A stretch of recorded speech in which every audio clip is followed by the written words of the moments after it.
show starts in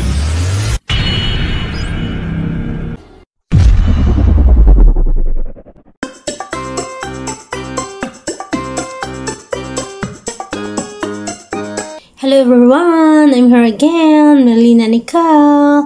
So, ang tutorial natin ngayon ay tuturo ko sa inyo kung paano i-remove yung background ng picture mo gamit ang CapCut. So, napakadali lang. Gayahin mo lang ang aking gagawin. Tara, let's! Kung nakita mo yung CapCut na nasa baba, so punta ka lang dito, itong ginagalaw ko. So, i-press mo lang to. Press natin.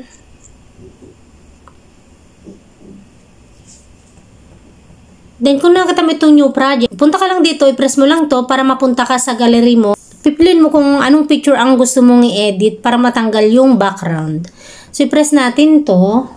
Press natin. So, punta ka lang dito sa photos. Kung nakita mo yung nilalagyan ko ng arrow, punta ka lang dyan. Press natin. Eto, napili ko. So, i-press ko lang to. Kung nakita mo yung nasa baba, yung add, yung nilalagyan ko ng arrow, punta ka lang doon. So, press natin yung add. So, itong picture ko na to, tatanggalin natin yung background ko. So, paano magtanggal ng background? Napakadali lang. Kung nakita mo yung nasa baba, yung nilalagyan ko ng arrow, yung edit, press mo lang yung edit. Press natin. Kung nakita mo yung nasa baba, so, punta ka lang sa baba, yung nakahilera dito, hanapin mo lang yung cutout.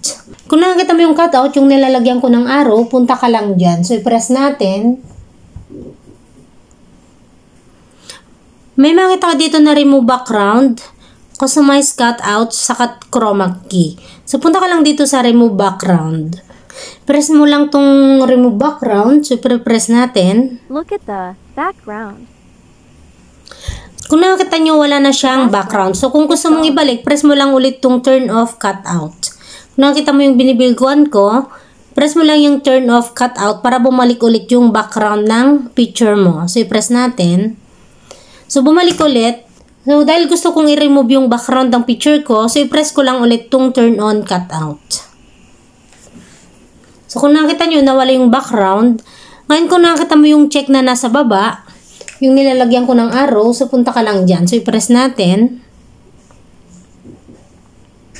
So, kung nakita nyo, wala na yung background ng aking picture. So, ganyan lang kadali guys kung paano mag-remove ng background mo sa mismo mong picture. So, that's for today. I hope na nakatulong ako sa inyo sa tutorial ko na ito. Especially sa mga new beginners na hindi marunong kung paano mag-remove ng background sa mismong picture nyo. At sa mga hindi na rin nakakaalam.